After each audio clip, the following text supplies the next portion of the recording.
મિત્રો, શા માટે કેલ્શિયમને આપણા શરીર માટે મહત્વનું માનવામાં આવ્યું છે? સાથે સાથે શા માટે થાય છે કેલ્શિયમની ઉણપ? ઉપરાંત વાત કરવા જઈએ તો આપણા શરીરમાં કેલ્શિયમની ઉણપ છે કે નહીં તે કઈ રીતે જાણવું? સાથે સાથે કેલ્શિયમ કઈ રીતે લેવું કે જેનાથી પથરીની સમસ્યા પણ ન થાય? આજના આ વિડીયોમાં હું તમને લોકોને એવી 5 શાકાહારી વસ્તુઓ વિશે જણાવવાનો છું કે જેમાં કેલ્શિયમ દૂધ કરતાં પણ ઘણું વધારે છે. તો ચાલો જરા પણ મોડું ન કરતા શરૂ કરીએ સીધો આજનો વિડીયો. મિત્રો, તેમાં કોઈ શંકાને સ્થાન નથી કે કેલ્શિયમ છે તે આપણા હાડકાં, દાંત, હૃદય, સ્નાયુ અને ચેતાતંત્ર માટે ખૂબ જ અગત્યનું છે. જ્યારે શરીરમાં કેલ્શિયમની ઉણપ સર્જાય છે ને ત્યારે શરીરના આ અંગો છે તે મુખ્યત્વે તેની અસર હેઠળ હોય છે, તેની અસરગ્રસ્ત થાય છે. સાથે સાથે વાત કરવા જાઉં તો લગભગ આપણા શરીરમાં 99% કેલ્શિયમ છે તેમાંથી હાડકાં અને આપણા દાંત બનેલા છે. પરંતુ જ્યારે લાંબો સમય સુધી કેલ્શિયમની ઉણપ શરીરમાં રહે છે ત્યારે આપણા શરીરમાંથી હાડકામાંથી શરીર છે તે કેલ્શિયમને શોષવાનું, કેલ્શિયમને લેવાનું કાર્ય શરૂ કરી દે છે અને તેના પરિણામ સ્વરૂપે આપણી કમરનો જે પાછળનો ભાગ છે તેમાં નીચેના ભાગમાં, આ ઉપરાંત વાત કરવા જઈએ તો ગરદનનો દુખાવો છે, હાડકામાંથી કટકટનો અવાજ આવવો છે, નબળા હાડકાં છે, દાંતમાં કેવિટી થવી છે, આ એવી સમસ્યાઓ છે કે જે કેલ્શિયમની ઉણપનું સ્પષ્ટ સૂચન કરે છે. સાથે સાથે થાકેલા રહેવું, ઉપરાંત નખ ઉપર સફેદ ડાઘ થઈ જવા, સાથે સાથે સૂવામાં રાત્રે તકલીફ થવી, તે પણ એક પ્રકારે કેલ્શિયમની ઉણપનું જ સૂચન કરે છે. આગળ વાત કરવા જઈએ મિત્રો તો કેલ્શિયમની ઉણપને કારણે ધીમે તમારા હાડકાં છે તે પાતળા અને નબળા બનતા જાય છે અને ઘણા કિસ્સાઓમાં તો આવા વ્યક્તિઓ છે તેમને આર્થરાઇટિસ જેવી સમસ્યાઓ છે તે પણ થઈ શકે છે. મિત્રો, અભ્યાસો એવું સૂચવે છે કે જે લોકો લાંબા સમયથી કેલ્શિયમની ઉણપથી પીડાય છે તે લોકોને સોરાયસિસ અને ખરજવું જેવી સમસ્યાઓ છે તે પણ થઈ શકે છે અને આ સમસ્યાઓ પણ કેલ્શિયમની ઉણપના કારણે જ સર્જાય છે. આગળ વાત કરવા જઈએ તો જે મહિલાઓ છે તે પોતાની યોગ્ય રીતે કેલ્શિયમની ઉણપ છે તેને દૂર કરી લે છે, એટલે કે પૂરતી માત્રામાં કેલ્શિયમ લેવા લાગે છે, તો તે મહિલાઓને એક પ્રકારે કહેવા જઈએ તો માસિકને લગતી કોઈ પણ પ્રકારની સમસ્યાઓ છે તે થતી નથી અને તેઓ માસિકની સમસ્યાઓમાંથી બચી શકે છે. આગળ વાત કરવા જાઉં મિત્રો તો આ પરથી આપણને લોકોને એટલું સ્પષ્ટ થાય છે કે કેલ્શિયમ છે તે આપણા શરીર માટે ખૂબ જ વધારે ઉપયોગી અને જરૂરી છે. તો પ્રશ્ન એવો થાય કે શા માટે કેલ્શિયમની ઉણપ સર્જાય છે?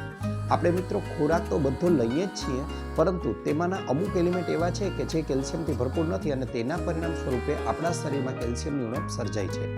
આ ઉપરાંત એવું પણ બની શકે છે કે અમુક કિસ્સાઓમાં આપણું પાચન તંત્ર છે તે યોગ્ય રીતે કેલ્શિયમને પચાવી શકતું નથી, કેલ્શિયમનું શોષણ કરી શકતું નથી અને તેના પરિણામ સ્વરૂપે કેલ્શિયમની ઉણપ છે તે સર્જાઈ શકે છે. સાથે સાથે વાત કરવા જાઉં તો આપણે પૂરતું કેલ્શિયમ લઈએ છીએ પણ એ આપણું શરીર છે તેનું યોગ્ય રીતે ડાયજેશન પણ કરી શકતું નથી.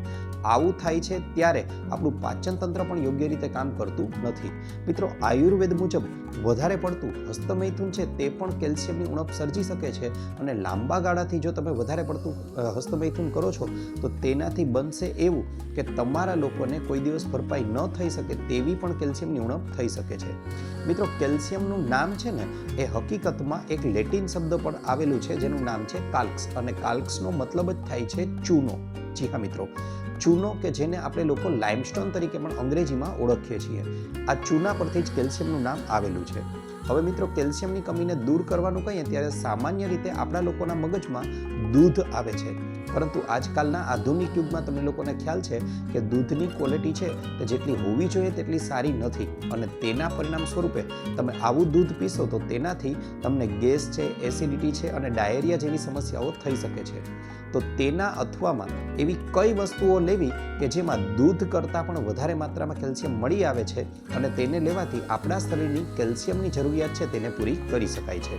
તો ચાલો એ વસ્તુઓના નામ જણાવી દઉં. તેમાં નંબર 5 ઉપર આવે છે ચૂનો. જી હા મિત્રો, મેં તમને હમણાં જણાવ્યું એ પ્રમાણે ચૂનો કે જે હકીકતમાં કેલ્શિયમનો મૂળ ભંડાર છે, મુખ્ય સ્ત્રોત છે, તે ચૂનો આપણે અહીં લેવાનો છે. પરંતુ યાદ રહે, બજારમાં મળતો ચૂનો, પાન મસાલાની દુકાને મળતો ચૂનો છે તે લેવાનો છે. આપણે મકાન બનાવવા માટે પણ ચૂનાનો ઉપયોગ થતો એ ચૂનો નથી લેવાનો. આ ખાવા લાયક એટલે કે એડિબલ જે કેલ્શિયમ કાર્બોનેટ છે તેનો ઉપયોગ આપણે લોકોએ અહીં કરવાનો છે. મિત્રો, આયુર્વેદ પણ એવું કહે છે કે ચૂનો છે તે કેલ્શિયમનો બેસ્ટ સોર્સ છે. સાથે સાથે વાત કરવા જાઉં તો તમને એવો પ્રશ્ન થાય કે પણ આ ચૂનાનું સેવન કરવું કઈ રીતે અને ચૂનો રોજિંદા જીવનમાં કેટલો લેવો જોઈએ. તો મિત્રો એ તમને હવે જણાવી દઉં તો એક બાઉલ ભરીને વાટકી દહીંની લેવાની છે. એક મોટી વાટકી તમે દહીંની લઈ લો અને તેની સાથે સાથે હવે આ દહીંની વાટકીમાં આપણે લોકોએ લગભગ એમ કહેવા જાઉં ને તો ઘઉંના દાણા જેટલો, જી હા મિત્રો, ઘઉંના દાણા જેટલો આપણે ચૂનો ઉમેરી દેવાનો છે. હવે ઘઉંના દાણા જેટલો તમે ચૂનો ઉમેરી દેશો અને હવે આ દહીંનું સેવન વહેલી સવારે ઉઠી અને નાસ્તો તમે જે કરો છો ને તે નાસ્તાના પણ પહેલાં અડધી કલાક પહેલાં આ વાટકી એક દહીં ખાઈ લેવાનું છે. આ પ્રયોગને 1 મહિના સુધી કન્ટિન્યુ કરશો, ગમે તેવી કેલ્શિયમની ઉણપ હશે ને તે સંપૂર્ણપણે દૂર થઈ જશે. શા માટે દહીં સાથે? તો દહીં છે તે પોતે પણ તૈલીય પદાર્થ છે અને એટલા માટે તે પોતે ચૂનાનું પાચન કરવામાં અને દહીંનું પોતાનું પણ પાચન કરવામાં ખૂબ જ વધારે ફાયદાકારક છે. સાથે સાથે દહીં પણ કેલ્શિયમનો સારો એવો ભંડાર છે, માટે દહીં સાથે લેવું જોઈએ. ચૂનાને ક્યારેય પણ પાણી સાથે સેવન ન કરવું જોઈએ, કારણ કે તેનાથી તેનું યોગ્ય રીતે પાચન થશે નહીં. આ ઉપરાંત ઘઉં જેટલા દાણા જેટલો ચૂનો છે તે તમે દહીં સાથે ન લઈ શકો તો તેને દાળમાં પણ ઉમેરી શકો છો, શાકમાં પણ ઉમેરી શકો છો, પરંતુ આખા દિવસનો માત્ર ઘઉંના દાણા જેટલો ચૂનો તમારા માટે પર્યાપ્ત છે. મિત્રો આગળ વાત કરવા જાઉં તો બીજી નંબર 4 ઉપર જે વસ્તુ આવે છે તેનું નામ છે સફેદ તલ. જી હા મિત્રો, કે જેને આપણે સીસાની સીડ તરીકે પણ ઓળખીએ છીએ. આ સફેદ તલની વાત કરવા જાઓ ને મિત્રો તો લગભગ એક 100 મિલીલીટર દૂધની વાત કરવા જઈએ તો લગભગ તેમાં 125 મિલીગ્રામ જેટલા કેલ્શિયમ રહેલું હોય છે. જ્યારે 100 ગ્રામ તલની વાત કરવા જાઓ ને તો તમે 100 ગ્રામ તલ લઈ લો તો તેની અંદર 975 મિલીગ્રામ જેટલો કેલ્શિયમ રહેલો છે. અહીં તમે દૂધ સાથે સરખામણી કરશો તો તમને ખબર પડશે કે લગભગ દૂધ કરતાં 8 ગણું વધારે કેલ્શિયમ તલની અંદર રહેલું છે. હવે મિત્રો આગળ વાત કરવા જઈએ તો તલ છે તેમાં મેગ્નેશિયમ છે, મેંગેનીઝ છે અને ઝીંકથી પણ તે ભરપૂર હોય છે. કેલ્શિયમનું સરળતાથી તે શોષણ પણ કરે છે, ઉપરાંત હાડકાને મજબૂત બનાવવાનું કાર્ય પણ તલ ખૂબ જ સારી રીતે કરે છે.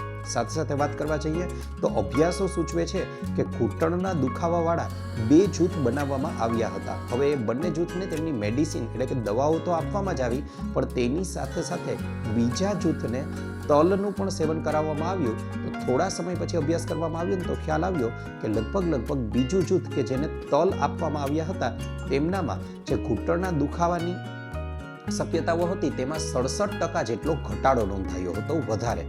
એટલે આના પરથી ખ્યાલ આવે છે કે તલમાં કેલ્શિયમની માત્રા છે તે કેટલી આપણા શરીર માટે ઉપયોગી છે. આ ઉપરાંત વાત કરવા જાઓ મિત્રો તો તલમાં કેલ્શિયમ ઉપરાંત આપણે વાત કરવા જઈએ તો તેમાં સીસામી એટલે કે જેને ગુજરાતીમાં આપણે લોકો કાર્ટિલેજ તરીકે પણ ઓળખીએ છીએ તે તત્વ રહેલું છે. હવે કાર્ટિલેજ ન સમજાય તો તમને સમજાય એવી ભાષામાં કહું તો 2 સાંધાઓ વચ્ચે રહેલું ગ્રીસ, આ ગ્રીસ બનાવવાનું કાર્ય પણ તલમાં રહેલું કાર્ટિલેજ છે તે સારી રીતે કરે છે. પરિણામે 2 સાંધાઓને ઘસાતા પણ તે અટકાવવાનું કાર્ય સારી રીતે કરે છે.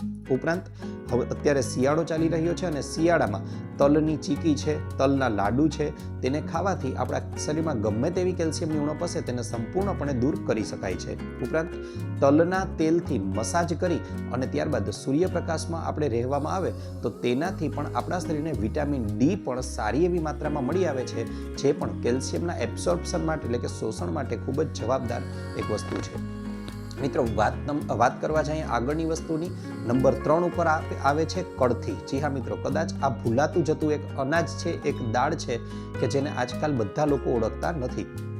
પણ મિત્રો વાત કરવા જાઉં તો કળથી છે તેના 100 ગ્રામ કળથીની અંદર લગભગ 300 મિલીગ્રામ જેટલું કેલ્શિયમ રહેલું છે. જી હા મિત્રો, ઘણા લોકો એવું વિચારે છે કે વધારે કેલ્શિયમ લેવાથી પથરી તો નહીં થઈ જાય ને, પણ ના, કળથી એવું અનાજ છે, એવી દાળ છે કે જેનું તમે નિયંત્રિત માત્રામાં રેગ્યુલર સેવન કરશો તો ગમે તેવી પથરી હશે તેને દૂર કરવાનું કાર્ય આ કળથી છે તે ખૂબ જ સારી રીતે કરે છે. સાથે સાથે કળથીની જેમ જ તમે બીજી બધી દાળ છે તેનું પણ સેવન કરી શકો છો અને તેમાં પણ સારી એવી માત્રામાં કેલ્શિયમ છે તે રહેલું છે. એક નાનકડા ઉદાહરણ દ્વારા વાત કરવા જાઉં તો કઠોળ તરીકે આપણે રાજમા લઈએ તો રાજમામાં દર 100 ગ્રામે 270 મિલીગ્રામ જેટલું કેલ્શિયમ રહેલું છે. ઉપરાંત વાત કરવા જાઉં તો ચણામાં દર 100 ગ્રામે 220 મિલીગ્રામ જેટલું કેલ્શિયમ રહેલું છે. સાથે સાથે અડદની દાળમાં દર 100 ગ્રામે લગભગ 140 મિલીગ્રામ અને મગમાં દર 100 ગ્રામે 132 મિલીગ્રામ જેટલું કેલ્શિયમ રહેલું છે કે જે આપણે રોજિંદા જીવનની કેલ્શિયમની જે જરૂરિયાત છે તેને ખૂબ જ સરળતાથી પૂરી કરી શકે છે.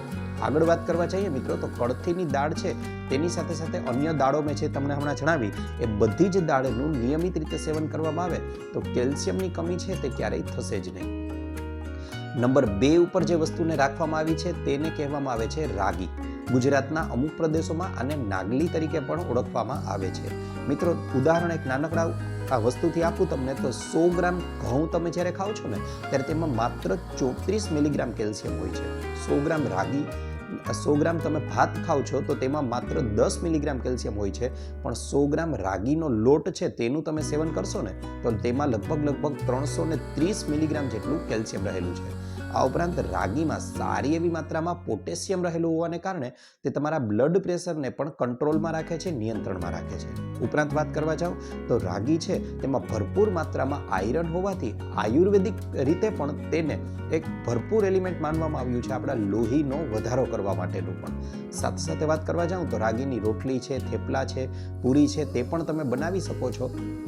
શરત માત્ર એટલી છે કે રાગીનો લોટ છે ગરમ પાણીમાં બાંધજો તો તેનાથી તમારી રોટલી છે તે એકદમ પોચી અને સ્મૂથ બનશે. આગળ વાત કરવા જાઉં તો નંબર 1 ઉપર જે વસ્તુને સ્થાન આપેલું છે મિત્રો એનું નામ છે રાજગરો. જી હા મિત્રો, માત્ર ઉપવાસમાં જ આપણે તેની પૂરી થેપલા બનાવી અને ખાઈએ છીએ તે રાજગરો છે તે કેલ્શિયમનો ભંડાર છે. 100 ગ્રામ લગભગ આપણે રાજગરો લઈએ તો તેમાં 340 મિલીગ્રામ જેટલું કેલ્શિયમ મળી આવે છે. આ ઉપરાંત રાજગરો છે તે એવી વસ્તુ છે જેમાં લગભગ 9 પ્રકારના તમામ એમિનો એસિડ છે તે આવેલા છે. રાજગરો છે તે ગ્લુટન ફ્રી છે એટલે તેના બટેટાના મસાલા સાથે તેને આપણે આલુપૂરી બનાવીએ છીએ તેવું પણ કરી શકાય છે. ઉપરાંત વાત કરવા જઈએ તો રાજગરાની પૂરી છે, થેપલા છે, હલવો બનાવીને પણ લઈ શકાય છે. સાથે સાથે તમે અન્ય શાકભાજી છે તેનું પણ સેવન કરી શકો છો, તેમાં પણ પૂરતી માત્રામાં કેલ્શિયમ રહેલું છે. જેમ કે પાલક છે, મેથી છે, કોબી છે તે પણ કેલ્શિયમથી ભરપૂર હોય છે. તો મિત્રો આ તો હતા કેલ્શિયમના એવા સ્ત્રોત કે જેનો નિયમિત ખોરાકમાં તમે ઉપયોગ કરશો તો તમારા શરીરમાં ક્યારેય પણ કેલ્શિયમની ઉણપ નહીં સર્જાય. અને આ હતો અમારો આજનો વિડીયો. આશા રાખું છું આપને અમારો વિડીયો ગમ્યો હશે. વિડીયો ગમ્યો હોય તો લાઈક કરજો, ચેનલને સબસ્ક્રાઈબ કરજો. ઉપરાંત આપને પણ કોઈ પણ પ્રકારની તકલીફ હોય એ પછી સ્વાસ્થ્યને લગતી હોય કે બ્યુટી સંબંધિત હોય તેને અનુરૂપ કોમેન્ટમાં કોમેન્ટ કરી જણાવજો. અમે તેને અનુરૂપ પણ નવા વિડીયો લાવવાનો પૂરતો પ્રયાસ કરીશું. આપનો ખૂબ ખૂબ આભાર.